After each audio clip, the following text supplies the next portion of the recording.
আমরা বেশ কিছুদিন যাবত দেখবেন যে গত 4-5 মাসে ধানমন্ডি, হাজারীবাগ, রমনা, শাহবাগ, কলাবাগান এই এলাকায় বেশ কিছু ডাকাত চক্র আমরা ধরেছি। তো বেশ কিছু ডাকাত চক্র ধরার পরে ওই সূত্র ধরেই বেশ আরও কিছু যারা সক্রিয় ছিল বিভিন্নভাবে তাদেরকে কিন্তু আমাদের বিভিন্নভাবে আমরা সার্ভেলেন্সে রেখেছিলাম, তদারকিতে রেখেছিলাম যে তারা এরা সক্রিয় অবস্থায় ঢাকা শহরে বিভিন্ন জায়গায় এরা কাজ করে বেড়ায়। বিশেষ করে তাঁতিবাজার কেন্দ্রিক এর আগে আপনারা দেখেছিলেন যে একটা ডাকাত চক্র আমরা 8 জনকে ধরেছিলাম একসাথে। তাঁতিবাজারের যে স্বর্ণ ব্যবসাকে কেন্দ্র করে ঢাকা শহরের বিভিন্ন জায়গা থেকে, ইভেন বাংলাদেশের বিভিন্ন জায়গা থেকে যারা ব্যবসায়ীরা স্বর্ণ কিনতে আসতো তাদের তথ্যগুলো তারা নিত বা এই সোর্সিং তাদের ছিল। আর একটা বড় ইয়ে ছিল যে এই এলাকায় বিশেষ করে মতিঝিল, পল্টন এই এলাকায় অনেক বড় বড় ব্যাংক আছে। ব্যাংকগুলো তো ব্যাংকে যে বড় বড় লেনদেন হতো, এই লেনদেন হলে তারা কিন্তু তাদের সোর্স পেইড সোর্স ছিল, এই পেইড সোর্সের মাধ্যমে তারা কিন্তু জেনে যায়। তো এই ঘটনার প্রেক্ষিতে তারা অনেকগুলো ঘটনা ঘটায় এবং আমরা বেশ কিছু প্রায় গত 4-5 মাসে প্রায় 70-এর উপরে সক্রিয় ডাকাত সদস্য যারা রেগুলার কাজ করতো তাদেরকে কিন্তু ধরেছি। তো ওইটারই লিঙ্ক আপ হিসেবে আমরা মোটামুটি এটা দেখলাম যে এই যে গতকালকে আমরা যেটা ধরলাম 9 জনকে, 7 জনকে, এই 7 জন কিন্তু ডাকাতি করার জন্য তারা কিন্তু মনে ঘুরতেছে এবং গত কয়েকদিন বেশ কয়েকটা করছেও, সেটা আমাদের নলেজে আছে এবং আমরা কিন্তু ওইসব ডাকাতিতে এখন যে মামলাগুলো হয়েছে মামলাতে এদেরকে সোনার দেখাবো। তো এরা যে এই যে বিভিন্ন সময়ে বিভিন্নভাবে, বিশেষ করে এদের হচ্ছে একজন আছে মোহাম্মদ দীন ইসলাম ওরফে কাউসার আহমেদ, এর নামে মামলায় ডাকাতির মামলায় আছে প্রায় 10 থেকে 12টা, শুধুমাত্র ডাকাতি মামলা। এবং তার ওইখানে ডাকাতি করার জন্য মানে পুলিশ পরিচয় বা ডিবি আইন শৃঙ্খলা বাহিনীর সদস্য পরিচয়ে ডাকাতি করার জন্য যা যা লাগে, আমরা যেমন একটা ফুল প্যাকেজ, যখন আমরা একটা অপারেশনে যাই তখন আমাদের একটা গাড়ি থাকে, সিভিল গাড়ি মানে মাইক্রো থাকে, সাথে দেখা গেলো যে হ্যান্ডকাপ থাকে, ওয়াকি টকি থাকে, ওয়াকি টকি সেট থাকে, তারপরে পিস্তল থাকে, পুলিশের হচ্ছে আমার যে এই যে জ্যাকেট পরা, যেটা যে ডিবির যেমন আমাদের জ্যাকেট আছে, জ্যাকেটগুলো থাকে, তারপরে আইডি কার্ড, এরা সব কিন্তু তাদের কাছে আছে এবং একেবারে প্যাকেজ।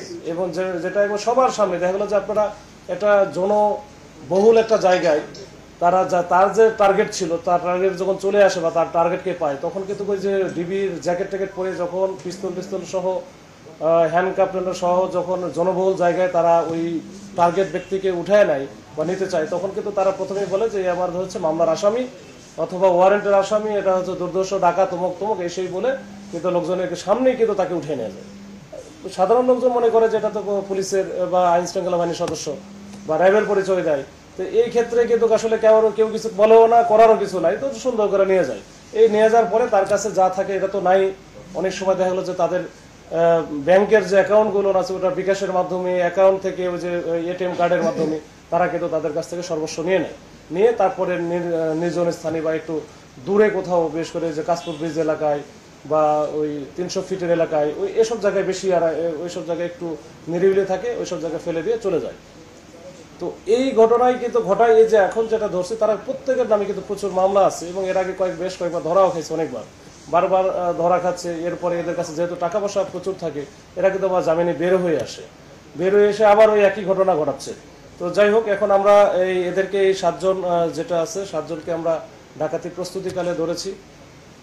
এর সাথে অন্যান্য আরও বেশ কিছু ছিল, তাদেরকে আমরা কিছু পালাই গেছে কৌশলে।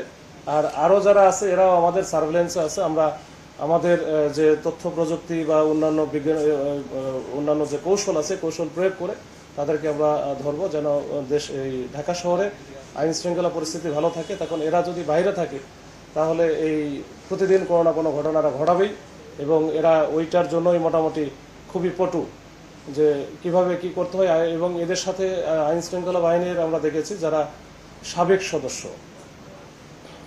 তারাও কিন্তু এর সাথে জড়িত আছে। তো এগুলো এর আগেও আমরা ধরেছি বেশ কয়েকজন। গতকালকে যখন আমরা ধরার আগে সেও কৌশলে পালায়া যায়, তো আমাদের সার্ভেলেন্সে আছে, আমরা এটা ধরে ফেলবো ইনশাল্লাহ। এই হচ্ছে এটা মোটামুটি জানার জন্য যে মানুষ যেন যখনই যে আইন শৃঙ্খলা বাহিনী পরিচয়ে কাউকে উঠে নিচ্ছে, তো সাধারণ জনগণ থেকে শুরু করে যে যাকে উঠে নিচ্ছে সবাই যেন একটু সচেতন থাকে যে আসলে এটা হচ্ছে অরিজিনাল ডিবি পুলিশ বা অরিজিনাল র্যাব এটা কিনা, এটা একটু আশেপাশে সবাই যদি একটু দেখে যে হ্যাঁ আপনারা যে আসছেন আপনারা কারা, তো এইটা একটু সচেতন হওয়া জরুরি। তাহলে আমরা আস্তে আস্তে আসলে অনেক ক্ষতির শিকার হব বা আমরা ভিক্টিমাইজড হয়ে যাব।